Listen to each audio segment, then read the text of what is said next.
में सीएम योगी आदित्यनाथ ने किया नमन। राष्ट्रपिता महात्मा गांधी की पुण्यतिथि और सीएम योगी आदित्यनाथ ने दी श्रद्धांजलि। सीएम योगी ने उनके आदर्शों को किया याद।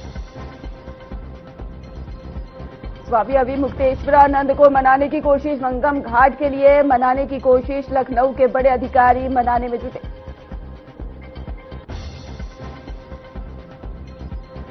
यूपी की बीएचयू में बवाल और 2 हॉस्टल के छात्र आपस में भिड़े। पुराने विवाद को लेकर छात्रों में झड़प, छात्रों के बीच में जमकर चले पत्थर। बवाल के बाद पुलिस बल तैनात। कानपुर में युवक ने की आत्महत्या, जबरन धर्म परिवर्तन का लगा आरोप। आत्महत्या से पहले जारी किया वीडियो, पुलिस ने शुरू की जांच।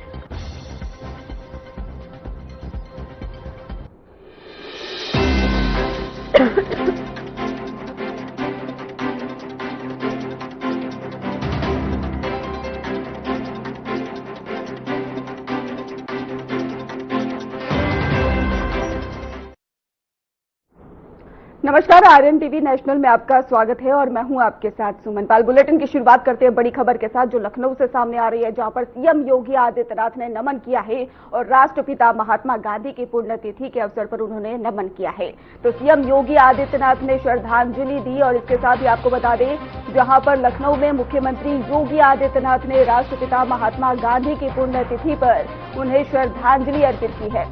उन्होंने गांधी जी के सत्य, अहिंसा और इसके साथ ही समाज सेवा के आदर्शों को याद किया और उनके योगदान को सराहा है। और इस अवसर पर कई अधिकारी और नागरिक भी मौजूद रहे और गांधी जी की शांति, सहिष्णुता और इसके साथ ही नैतिक मूल्य की शिक्षाओं को याद किया गया है। सीएम योगी ने कहा कि गांधी जी का जीवन और उनके सिद्धांत आज भी हमारे लिए प्रेरणा का स्रोत है।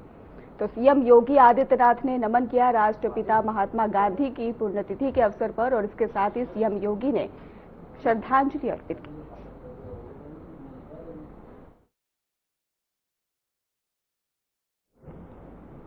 लखनऊ में मुख्यमंत्री योगी आदित्यनाथ ने विभागीय योजनाओं की समीक्षा बैठक की। बैठक में सभी विभागों की प्रगति और भविष्य की योजनाओं पर चर्चा हुई है। सीएम योगी ने अधिकारियों को समय पर ही आदेश का पालन करने और सभी योजनाओं को प्रभावी ढंग से लागू करने के निर्देश दिए हैं।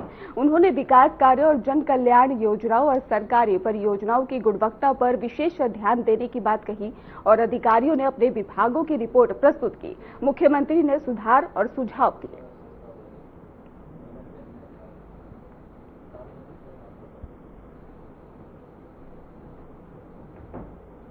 लखनऊ में सीएम योगी ने परियोजनाओं की वित्तीय स्वीकृति और प्रशासनिक प्रक्रिया में सुधार के निर्देश दिए हैं। अब विभागीय मंत्री 50 करोड़ रुपए तक और इसके साथ ही वित्त मंत्री 150 करोड़ रुपए तक के प्रोजेक्ट की मंजूरी देंगे।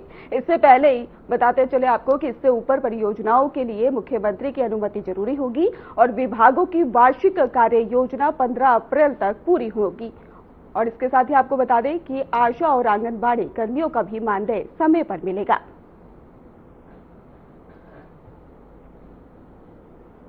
तो लखनऊ से आपको खबर बता रहे हैं, जहां पर आंगनबाड़ी कर्मियों को मानदेय समय पर मिलेगा, ऐसा निर्देश दिया गया है। और इसके साथ ही अपडेट सामने आई, जहां पर परियोजनाएं मंजूरी किए गए हैं उसको लेकर भी बदलाव किए जाएंगे। और इसके साथ ही आपको जानकारी दे दें, सीएम योगी ने परियोजना मंजूरी में बदलाव किए।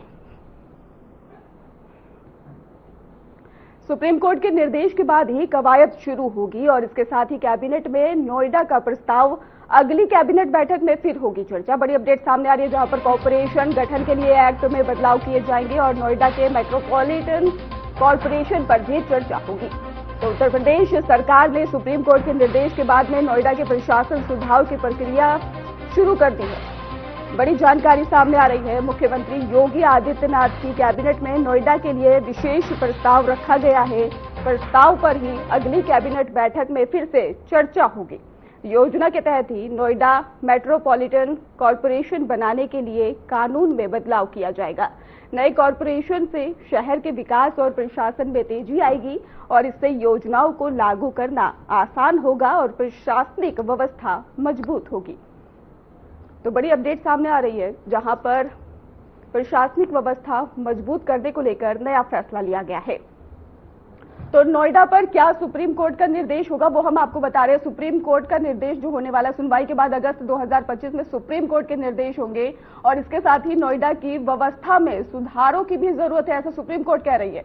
नोएडा में लैंड बैंक खत्म होने की भी और दिशा में बढ़ेंगे एसआईटी का ये कहना है। प्राधिकरण मॉडल में बदलाव की जरूरत है, एसआईटी ऐसा कह रही है।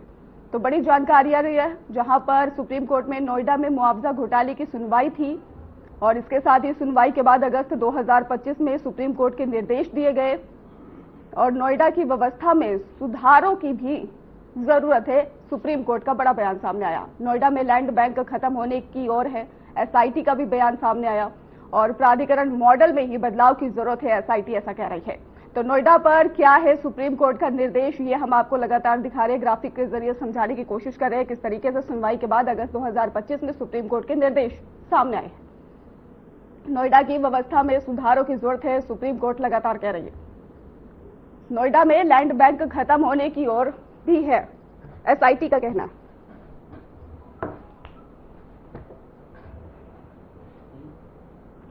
यूपी में बीजेपी विधायकों का सर्वे है, बड़ी अपडेट सामने आई, जहां पर फरवरी के ही दूसरे हफ्ते से शुरू होगा ये सर्वे। बड़ी अपडेट सामने आ रही है और सभी 403 सीटों पर बीजेपी कराएगी सर्वे। बड़ी अपडेट सर्वे को लेकर, जहां पर सभी 403 सीटों पर बीजेपी कराएगी सर्वे और 2027 विधानसभा चुनाव से पहले सर्वे होने हैं। तो बड़ी अपडेट सामने आ रही है, सर्वे के आधार पर चुनाव के टिकट का भी फैसला किया जाएगा। तो यूपी बीजेपी 2027 विधानसभा चुनाव से पहले अपने विधायकों का सर्वे कराने जा रही है और ये सर्वे फरवरी के दूसरे हफ्ते से पूरे प्रदेश की ही 403 सीटों पर किया जाएगा। पार्टी इस सर्वे के जरिए ये देखना चाहती है कि कौन से विधायक जनता के बीच में लोकप्रिय हैं। तो बड़ी अपडेट, सर्वे के जरिए ही अब आगामी चुनाव को लेकर फैसला लिया जाएगा और वहीं पर आपको बता दें कि अपने क्षेत्र में अच्छा काम कर रहे हैं और सर्वे के नतीजे के आधार पर ही विधानसभा चुनाव में उम्मीदवारों के टिकट का भी फैसला किया जाएगा।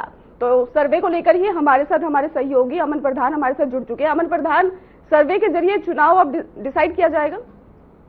देखिए, अगर जिस तरीके से भारतीय जनता पार्टी की अगर बात की जाए तो भारतीय जनता पार्टी का सेकेंड फेज सर्वे के जरिए पूरा होगा, जिसमें प्राइवेट कंपनियों को ये ठेका दिया गया है कि वो जो विधायक हैं, उनके सिटिंग विधायक हैं, उनकी जाके जो स्थिति है, यानी कि विधायकों की रिपोर्ट कार्ड तैयार करें कि उसमें जो विधायक है, मौजूदा जो सिटिंग विधायक है भारतीय जनता पार्टी समेत एनडीए गठबंधन के जितने भी विधायक है, जिसकी अगर बात की जाए राष्ट्रीय लोकदल की बात की जाए, चाहे ओम प्रकाश राजभर की पार्टी की बात की जाए, संजय निषाद की पार्टी की बात की जाए, तमाम जो एनडीए गठबंधन से जुड़ी पार्टियां हैं उनकी बात किया जाए, तो सभी जो 403 विधानसभा है, सबसे भारतीय जनता पार्टी ने जो प्राइवेट कंपनियां हैं उसको ये एडवर्टीजमेंट के जरिए जो वहां पर जो 403 विधानसभा है उसका निरीक्षण करने का जिम्मा दिया है,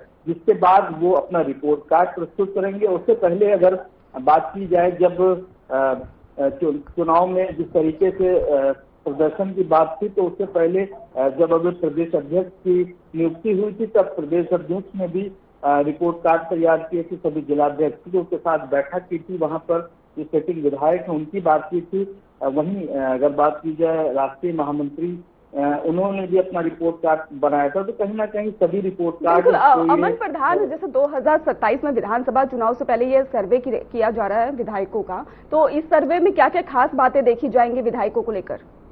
अब देखिए, सर्वे में सबसे प्राथमिक चीजें देखी जा सकती हैं कि जो विधायक हैं, मौजूदा विधायक, उनकी जो छवि है वो क्षेत्र में किस तरीके की है, जनता के बीच में रुझान किस तरीके का है उनका, और अगर सबसे बड़ी बात यह है कि जनता से उनका जुड़ाव कितना है। कहीं ना कहीं जब विधायक बनने के बाद विधायक जब तक कोई भी प्रतिनिधि, जब तक विधायक या कोई भी प्रतिनिधि बनता नहीं है, तब तक उसका जनता से जुड़ाव रहता है। लेकिन कहीं ना कहीं कई ऐसी सिचुएशन आती है कि वो जनता से जुड़ाव, जो जनप्रतिनिधि होता है, उसका जुड़ाव कहीं ना कहीं खत्म हो जाता है। तो सबसे बड़ा पहलू यही देखने को मिल रहा है कि जो जनता से जो जुड़ाव है वो कितना अटूट है, क्योंकि कहीं ना कहीं जनता सर्वोपरि होती है, जनता ही चुन करके उनको विधायक बनाते, तो कहीं ना कहीं जनता से जुड़ाव और जनता के प्रति बिल्कुल अमन प्रधान, ये कहना गलत नहीं होगा कि पार्टी सर्वे के जरिए विधायकों का जुड़ाव जनता के साथ किस तरीके का है वो देखना जरूर चाह रही है। फिलहाल आपका बहुत बहुत धन्यवाद हमारे साथ जुड़ने के लिए और अहम जानकारी देने के लिए। एक और बड़ी अपडेट आपको दे दें, जहां पर अखिलेश यादव का बुलडोजर एक्शन पर हमला देखने को मिल रहा है। आज के साथ ही आपको बता दें कि बुलडोजर विध्वंसकारी का भी सोच प्रतीक है, ऐसा अखिलेश यादव कह रहे हैं। और इसके साथ ही नाइंसाफी बीजेपी सरकार की पहचान है। अखिलेश यादव का बड़ा बयान सामने आया, जहां पर बीजेपी पर हमला करते नजर आए और मोहित खान के आरोपों से बरी होने के बाद यह हमला देखने को मिल रहा है। तो अखिलेश यादव ने कह दिया है, टूटे घरों पर मान सम्मान का छप्पर लगा दे। तो बड़ी अपडेट सामने आ रही है, जहां पर समाजवादी पार्टी के अध्यक्ष अखिलेश यादव ने बीजेपी सरकार की बुलडोजर कार्रवाई पर तीखा हमला बोला है। उन्होंने कहा है कि बुलडोजर पर अब विध्वंसकारी सोच का प्रतीक बन गया है और ये नाइंसाफी की पहचान बन चुकी है। और इसके साथ ही मोहित खान के आरोपों से बरी होने के बाद भी सरकार की कार्रवाई पर अखिलेश ने सवाल उठाए हैं। उन्होंने स्पष्ट किया है कि अदालत से राहत मिलने के बावजूद घर तोड़ना गलत है। अखिलेश यादव ने सरकार से अपील की कि टूटे घरों पर लोगों का मान सम्मान बनाए रखा जाए और उन्हें सुरक्षित और सम्मानजनक जगह दी जाए।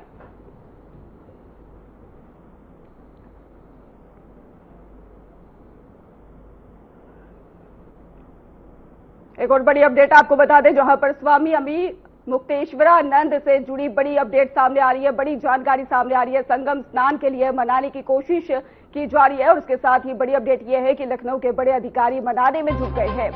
तो स्वामी अभी मुक्तेश्वरानंद को संगम स्नान में हिस्सा लेने के लिए मनाने की कोशिश लगातार की जा रही है और इस कोशिश में ही लखनऊ के बड़े अधिकारी भी शामिल बताए जा रहे हैं। अधिकारियों का साफ तौर पर कहना है कि संत की उपस्थिति से आयोजन की धार्मिक गरिमा बढ़ेगी और श्रद्धालुओं की संख्या भी बढ़ेगी। तो स्वामी अभी मुक्तेश्वरानंद को संगम स्नान में हिस्सा लेने के लिए मनाने की कोशिशें लगातार की जा रही हैं और इस कोशिश में अधिकारी भी बताए जा रहे हैं शामिल है। तो लखनऊ के बड़े अधिकारी शामिल बताए जा रहे हैं इस कोशिश में। अधिकारियों का साफ तौर पर कहना है कि संत की उपस्थिति से आयोजन की धार्मिक गरिमा बढ़ेगी और श्रद्धालुओं की भी संख्या बढ़ने की उम्मीद है।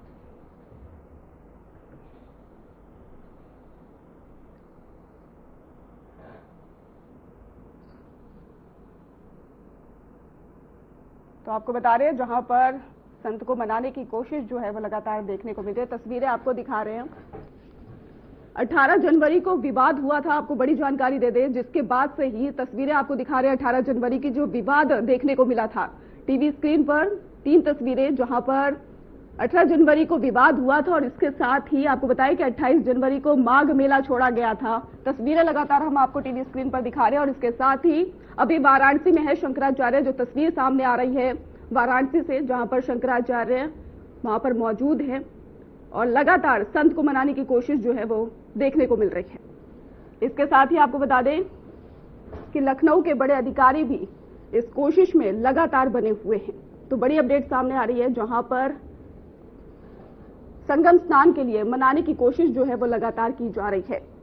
तो लखनऊ के बड़े अधिकारी भी इस कोशिश में जुटे हुए हैं और इसके साथ ही संगम स्नान के लिए लगातार ये कोशिश है अधिकारियों की भी, ताकि श्रद्धालुओं की भी संख्या इस दौरान बढ़ सके। तो तस्वीरें लगातार हम आपको दिखा रहे थे और इसके साथ ही शंकराचार्य विवाद में अब तक 18 जनवरी तक क्या क्या हुआ है वो हम आपको बता रहे हैं। शंकराचार्य समर्थकों पर बैरिकेड हटाने का भी आरोप लगाया गया और इसके साथ ही 18 जनवरी को शंकराचार्य के सन्यासियों से मारपीट का यहां पर आरोप लगाया था और शंकराचार्य का स्नान से इंकार करने के बाद शिविर के बाहर धरना भी दिया गया था। प्रशासन का नोटिस शंकराचार्य होने पर सवाल भी उठाए गए थे। शंकराचार्य बोले, हमारा अपमान, प्रशासन को नोटिस का अधिकार नहीं है। शंकराचार्य को दूसरा नोटिस पूछा और जमीन आवंटन क्यों ना रद्द हो, इसको लेकर भी सवाल किया गया और शंकराचार्य बोले कि गैर कानूनी काम हुआ तो कीमत चुकानी होगी। बसंत पंचमी पर स्नान नहीं किया और गो प्रेरणा यात्रा नहीं निकाली। शिविर के बाहर हंगामा और नारेबाजी भी देखने को मिली थी। तो विवाद जो हुआ था 24 जनवरी को, लगातार हम आपको बता रहे, शंकराचार्य ने माघ मेला छोड़ा था, जिसके बाद अब अधिकारी उनको मनाने की कोशिश लगातार कर रहे हैं। मौनी अमावस्या पर पुलिस ने शंकराचार्य की पालकी रोकी थी और शंकराचार्य समर्थकों पर ही बैरिकेड हटाने का भी आरोप है।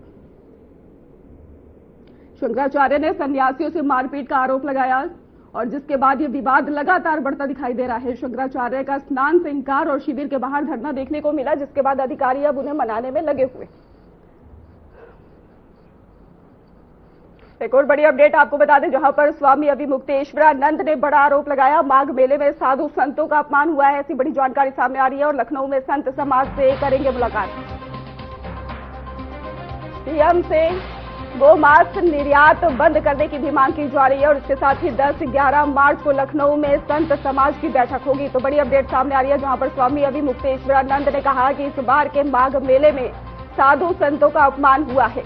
उन्होंने बताया कि अब माफी की बात पीछे छूट गई है और 10 और 11 मार्च को वे संत समाज के साथ लखनऊ जाएंगे और जहां पर मुख्यमंत्री योगी आदित्यनाथ से मुलाकात करेंगे।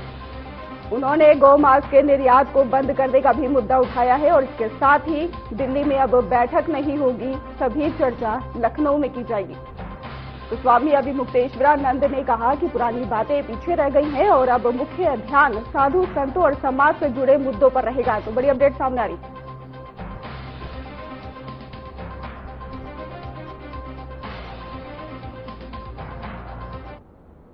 एक और बड़ी अपडेट आपको बता दें, जहां पर यूपी के बनारस हिंदू यूनिवर्सिटी में बवाल देखने को मिल रहा है। 2 हॉस्टल के छात्र आपस में भिड़ गए हैं, ऐसा मामला सामने आ रहा है। पुराने विवाद को लेकर ही छात्रों में झड़प देखने को मिल रही है। छात्रों के बीच में जमकर मारपीट हुई है और इसके साथ ही पत्थरबाजी की गई है। बवाल के बाद ही बीएचयू में पुलिस बल तैनात किया गया है। पुलिस ने हॉस्टल में तलाशी अभियान चलाया है। बड़ी जानकारी आ रही है, जहां पर छात्रों में मारपीट देखने को मिली और बनारस हिंदू यूनिवर्सिटी में 2 हॉस्टलों के छात्रों के बीच में पुराने विवाद को लेकर यह झड़प देखने को मिली। छात्रों ने आपस में पत्थरबाजी की है और जिससे कि परिसर में ही अफरा तफरी देखने को मिल रही है। बड़ी अपडेट, जहां पर बनारस हिंदू यूनिवर्सिटी में 2 हॉस्टलों के छात्रों के बीच में पुराने विवाद को लेकर यह झड़प देखने को मिल रही है और इसके साथ ही छात्रों ने आपस में पत्थरबाजी की है, जिससे कि परिसर में अफरा तफरी का माहौल देखने को मिल रहा है। और घटना के बाद ही विश्वविद्यालय प्रशासन ने तुरंत कदम उठाते हुए सुरक्षा बढ़ाई है और पुलिस बल तैनात किया गया है। पुलिस ने हॉस्टलों में तलाशी अभियान भी शुरू कर दिया है। स्थिति पर नियंत्रण पाने की कोशिश की जा रही है, छात्रों को शांत कराने की कोशिश की जा रही है। बड़ी घटना को रोकने के लिए लगातार प्रशासन निगरानी कर रहा है।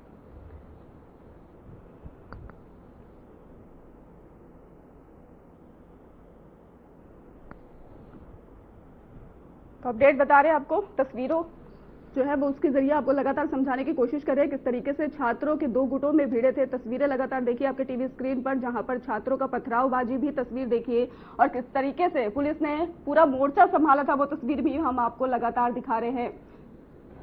छात्रों में ही मुठभेड़ देखने को मिली थी और जिसके बाद हॉस्टलों में बताया गया कि यहाँ पर हॉस्टल में तलाशी अभियान भी किया गया पुलिस के द्वारा ही और इसके साथ ही ड्रोन से निगरानी भी लगातार की जा रही है। तो मामले विवाद बीएचयू में फसाद की जड़ बनता लगातार दिखाई दे रहा है। इसके साथ ही पुलिस की जो टीम थी मौके पर पहुंची और लगातार अभियान हॉस्टलों में छानबीन की जा रही है, जांच की जा रही है। तो तस्वीरों के जरिए हम लगातार आपको समझाने की कोशिश कर रहे हैं किस तरीके से छात्रों के 2 गुटों में आपस में भिड़ंत देखने को मिली थी और इसके साथ ही छात्रों की जो पुलिस के साथ भिड़ंत देखने को मिली है वो भी तस्वीरों के जरिए लगातार हम आपको दिखा रहे हैं। तो छात्रों पर पथराव जो है वो भी किया गया था। 2 गुटों छात्रों में आपस में भिड़ंत देखने को मिली थी और हॉस्टल में तलाशी भी लगातार की जा रही है। पुराने विवाद को लेकर ही छात्रों के 2 गुट भिड़े थे। तो लगातार हम आपको बता रहे हैं कि रुइया और बिरला हॉस्टल के छात्रों में ये विवाद देखने को मिला था और रुइया और बिरला हॉस्टल के छात्रों में विवाद देखने को मिला और बीएचयू में हंगामा क्यों बरपा है वो लगातार बता रहे हैं। छात्रों के 2 गुटों के बीच में पत्थरबाजी हुई है।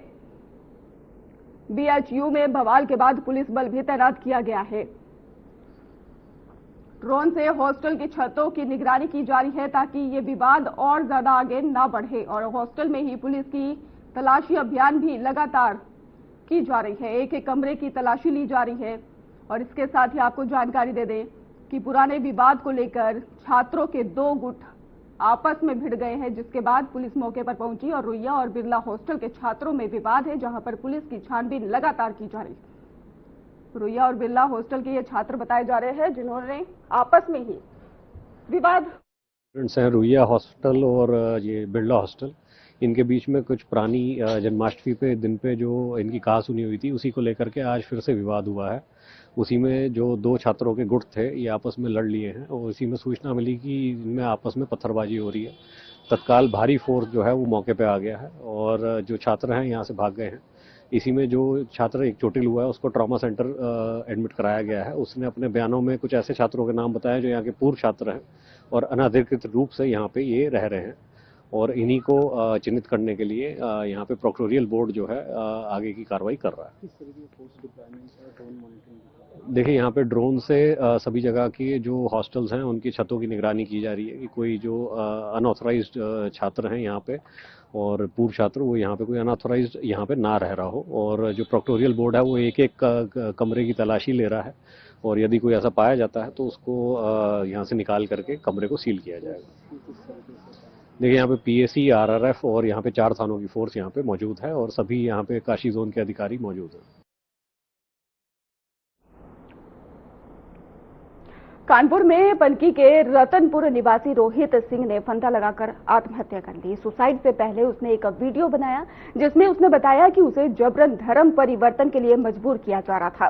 वीडियो में रोहित ने कहा कि मैं अपने धर्म के रास्ते चलूंगा। हालांकि उसने किसी का नाम नहीं लिया। घटना के बाद परिजन शव को सड़क पर रखकर आरोपियों की गिरफ्तारी की लगातार मांग कर रहे हैं। परिजनों ने पुलिस को ही तहरीर दी है और पुलिस ने मामले की जांच भी शुरू कर दी है। परिजनों को शांत करने का प्रयास लगातार किया जा रहा है। तो कानपुर से आपको खबर बता रहे हैं, जहां पर कानपुर में युवक ने आत्महत्या की, जिसके बाद परिजनों ने हंगामा कर दिया।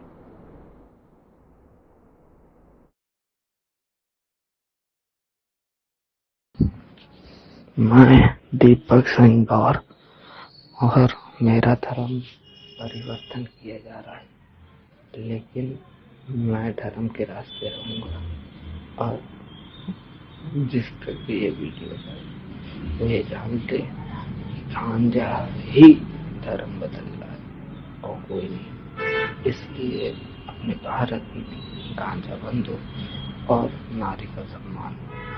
बस इतना मैं चाहता हूँ। माफ करना जिससे भी मैं मिला था या मैंने गलतियाँ की। मैं खुद फांसी लगाने जा रहा हूँ और धर्म परिवर्तन पूरा भारत करवा रहा है। पूरा भारत, एक दो नहीं। निशा सिंह मेरा नाम है। मेरे भाई रोहित सिंह ने फांसी लगा ली, उसी के बारे में बताना है। वो 26 जनवरी को मेरी छोटी बहन से मिलने लखनऊ गया हुआ था और वो 12 बजे की ट्रेन से गया था मेमो से। उसका उन्नाव से लेके 4 बाग तक उसका कॉल रिसीव नहीं हो रहा था। बहुत देर तक कॉल किया गया, कॉल रिसीव नहीं हुआ। फिर उसके बाद वो जब ये हम लोग एक बार बात हुई है, ये पता चल गया कि वो स्टेशन पे। उसके बाद भी फिर उसने 2 घंटे तक कॉल रिसीव नहीं किया। जब बात हुई तो उसने बोला कि अब स्टेशन से निकल रहा है। फिर हम लोग ने पूछा भी कि ऐसा क्या हुआ था जो इतनी देर तुम्हें स्टेशन पे लगे। उसने कॉल पे कुछ भी नहीं बताया। जब इसके पास गया, इसके रूम पे गया, पहली बार वो अकेले गया था। इसके पास जब गया तो इससे रुआसा रोते हुए बोल रहा था कि हमसे धर्म परिवर्तन करवाया जा रहा है। इसने पूछा क्या धर्म परिवर्तन, की उससे छोटी है तो इसे इतना कुछ बताया नहीं। इसने हमको ये बात कॉल पे बताई, लेकिन हमने उस टाइम इतना ध्यान नहीं दिया। फिर जब वो 27 तारीख को, 26 को गया था, 27 को वो घर आ गया। 27 को वो बताने लगा, कह रहा है कि हमारे पीछे ट्रेन में सब लोग पड़े हुए थे। 4 लोग कोई लोग हैं जो उससे जबरदस्ती कर रहे थे। उसका नाम पूछ रहे थे। ये भी उसने बताया था कि उसका नाम पूछ रहे थे। ये रोहित उर्फ दीपक है। ये लड़का 26 तारीख को लखनऊ गया था। इनके घर वालों का ये आरोप लगा है कि ये लड़का जब ट्रेन से जा रहा था तो उसके साथ 4 लड़के इसको 4 बाग रेलवे स्टेशन पर लेके गए हैं और इस पे दबाव दे रहे थे कि धर्म परिवर्तन कराने के लिए। इसकी बहन पॉलिटेक्निक में लखनऊ पढ़ती है, उसको मिलने के लिए गया था। और जब ये कल वापस आया, वापस आने के बाद कल शाम को इसने फांसी लगाई है। और उससे पहले इसका एक वीडियो खुद का शूट कराओ है। परिवार वालों ने लड़के को हॉस्पिटल ले गए, तब तक पुलिस को सूचना नहीं दी थी। लड़के को जब वापस उसकी डेथ हो गई तो लाने के बाद वो पोस्टमार्टम भी नहीं कराना चाहते थे।